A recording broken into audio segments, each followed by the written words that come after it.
A 1, a 2.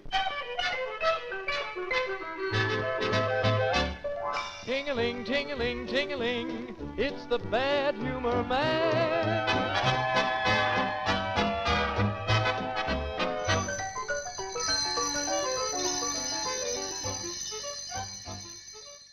And I have just discovered that from this point forward, I'm probably going to be taking the motor on and off the motorboard to see where the heck everything goes. I've got to put these nuts back on here because this stuff sticks right through here.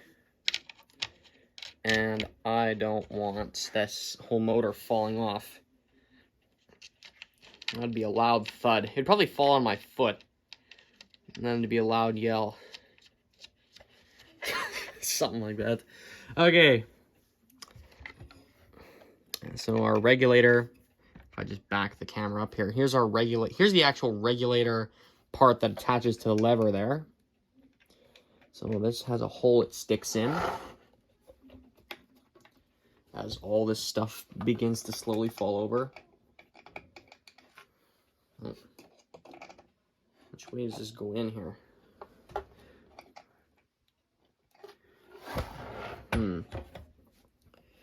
Interesting. You know, this thing might have actually supposed to be in there before this goes on. Okay, I guess we're gonna loosen this guy or take it off temporarily, because clearly this is in the way. So I'm not gonna unhook the spring from that. I'm just gonna stick this in here. Yeah, this needs oil here.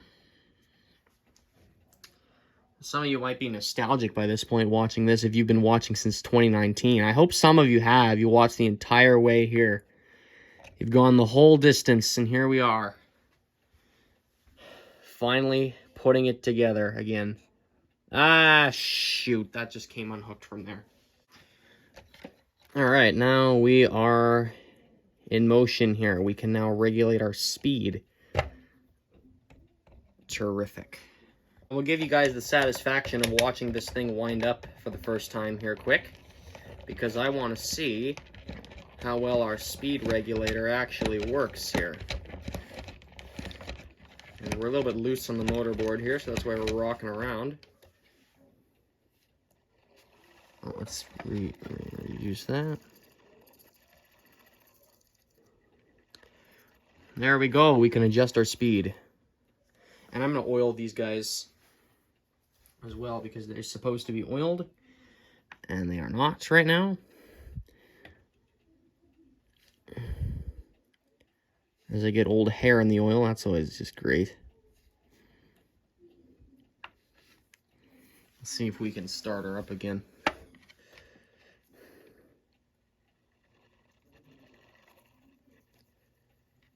There we go. That's what I'm talking about right there.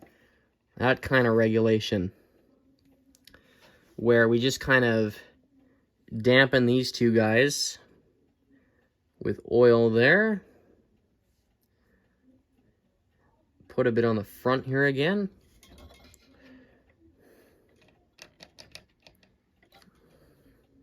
And then we can check that out, viewers. We can regulate the speed of it using a governor like that. And of course, I'm, under the motorboard playing around with the regulator. I think it's actually staying. Yeah, it's actually running there at a consistent speed. So there we go. We're regulating it. This is what regulation looks like. And of course, adding lots of oil to this mechanism as well, because these guys are being rubbed up against, so you don't want it all just totally dry and just full of friction. That's what's great about oil. You can have things rub on each other, but because of the oil itself, you can still make it work in one way or another. I know there's hair on that thing. I might clean that off a little bit here. Isn't that just beautiful to watch, you guys? Look at that. Look at this motor, the way it runs. Isn't that just great? Looking at that? Wow. This is over 100 years old, and we're getting this performance out of it here.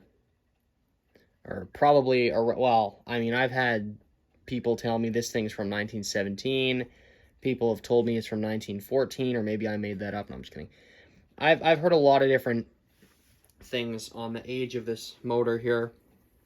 And, you know, I'm not sure. This is anywhere from 1914 to 1920, what you're looking at right here. And it's still working. And a lot of people would just, you know, they'd say this is garbage right here. But that's not what it is. And I'm just adding more oil to other areas here as I see fit.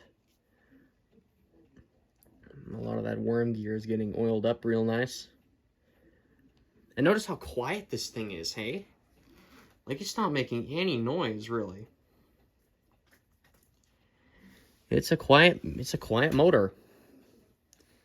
Well done, Columbia.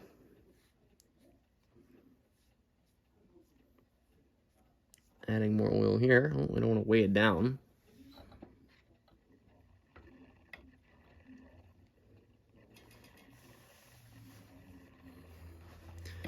Don't want it spinning out of control here either. Oh, we just stopped it.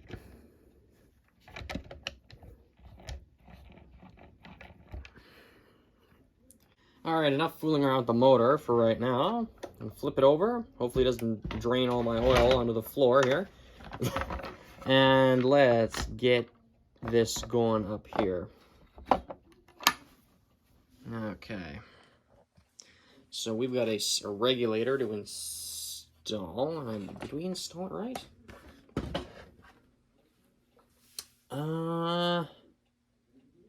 Yeah, I think we did.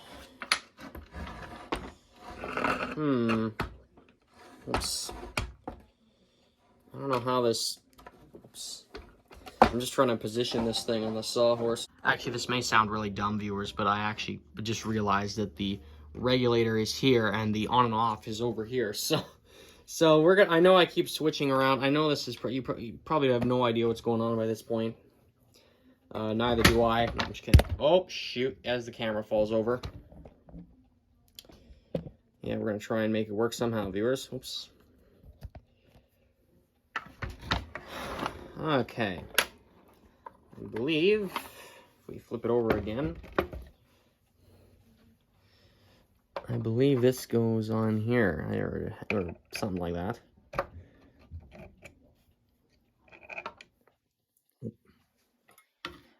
Maybe not. Is it not? What the heck is wrong now? Oh, what the heck happened here? Oh, this is 2 pieces. Oh, okay. Fair enough. Okay, this is going on here like that. And I need to oil that as well. I didn't, you know, this entire time I've been working on these videos, I had no idea that was 2 pieces. I confess. I did not know. It only came apart until... It only came apart now. Oh, look at that. It's made... Wow, okay. This is a really fine piece of engineering, actually. It only comes off... Or it doesn't come off, sorry. It doesn't come off at all. So it's designed to just stay on this thing. So, guess that's nice and convenient. It's not like I have to have this thing apart, you know. And we'll just oil that hole there.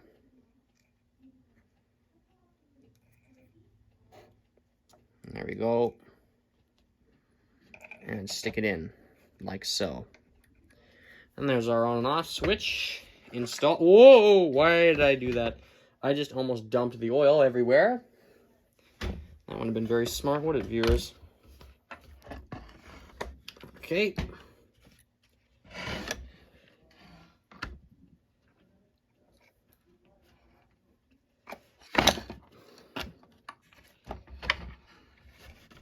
Oh, for pity's sake. It just fell out.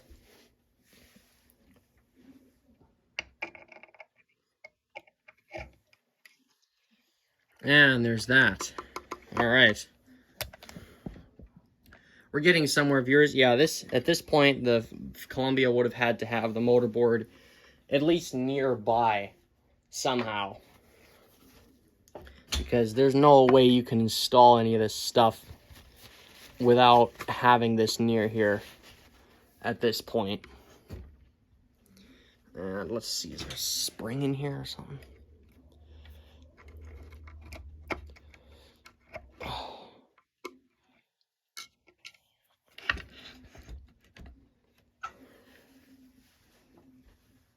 Also, I've just discovered, viewers, there's actually a notch in this piece of brass. And lo and behold, look what goes on it. This guy here. Yeah. So I think, and there's also a spring below here as well, I think. I'm just going to stick this in here. See where in the heck we wind up with it. And where is the screw that goes with this? I think it might be this guy. I don't know what screws went with this anymore. I'm just kind of trying different ones, I confess, viewers. I'm not fully sure what the heck went where. Whoops.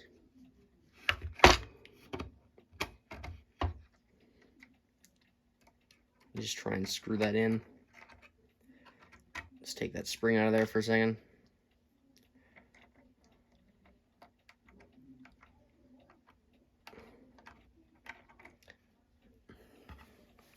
Okay, I'm gonna assume that that goes on there. I think there was a spring there as well. After checking, I can confirm my suspicions. And now here comes my favorite part of every service, the part where we take the sprung screws and install them. Oh my gosh. Okay. Oh, this might actually be easier than I thought. Just taking that bar there, or that switch, and screwing it into place. Does that even work? I don't even know if that's even gonna work right. And I can hear the motor running again. Underneath. That's not what we want. Something's not quite right here, viewers. Shoot. Well, we might be able to get more threading on this.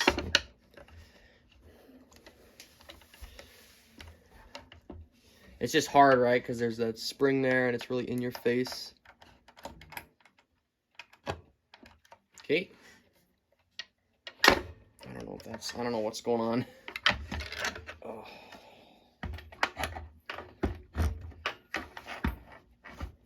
Maybe I should have taken the hinges off this thing.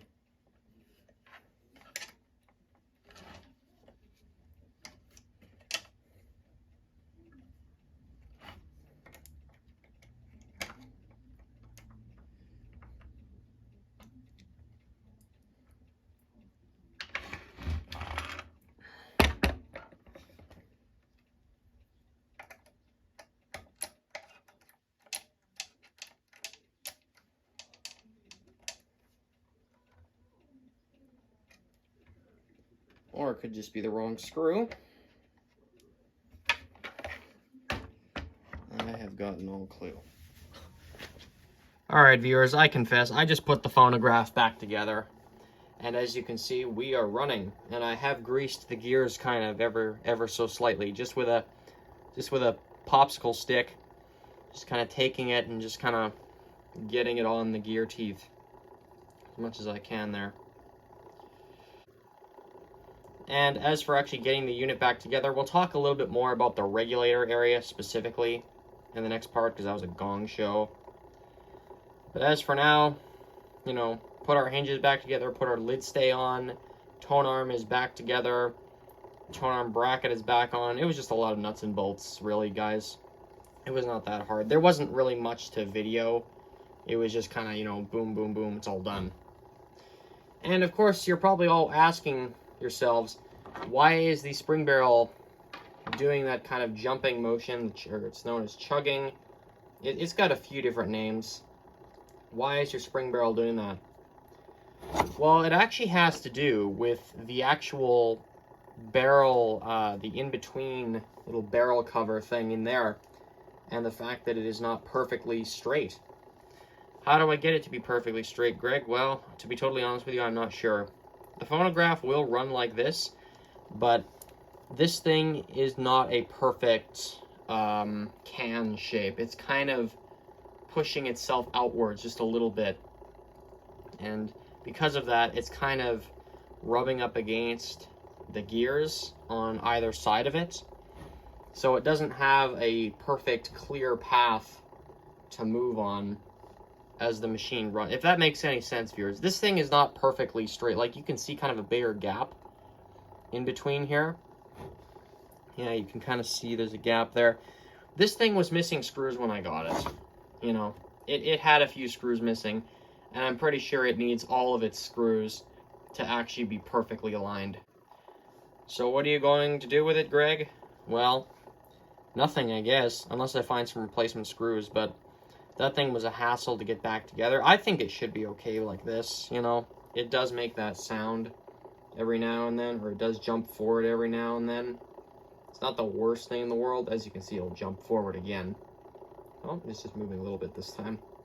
Yeah, when this was new, this probably would have had a more consistent motion, but whoever took this apart at some point lost some of the screws somehow, and here we are. You know. It is what it is, viewers. There's not really anything I can do about that unless I find new screws off eBay, but I doubt it. You know, there might be some hanging around, but for stuff like this, I don't know. I don't really think it's worth it. Yeah, see, there you go. If I find a parts Columbia, then sure, you know, but I'm not gonna not use this just because it's doing that. And that's not really even damaging the machine, I don't think. I'm just kind of, I think the key is with that, you got to make sure that both of these sides on here are greased and oiled, because it needs something to kind of slide on. And if it doesn't have anything to slide on, then you have friction, and that's not any good. I'm just sticking grease in there. Thanks, popsicle sticks, for existing. Yeah, they're being really helpful right now, actually. And there goes the grease. It's getting drawn up into the barrel. And yeah, that's all you can really do, is just kind of grease and oil your way out of a situation like this. And since I've added grease to this thing, I know I wasn't going to originally add it, but it was an idea given to me by OK Bridges, and it seems to be fairly profitable, I think. Seems to be helping this machine run just a little bit better. So that's good. And of course, this is my Power Fist grease that comes from the Princess Auto store here in the city. And on that note, viewers, you know, greasing and oiling your way out of that situation. But other than that, I don't think I have much more to tell you. This series, you know, we're going to continue on and, you know, finish this machine off. We're going to rebuild the reproducer, and that'll be it. It'll be all done. But as for now, this thing can play records as is. They don't sound very good because our reproducer is having issues, but, you know, the motor is functional, and it works, and it actually plays records at 78 RPM. So that's terrific. Anyways, viewers, thank you for watching this series so far, and I will see you in the next part.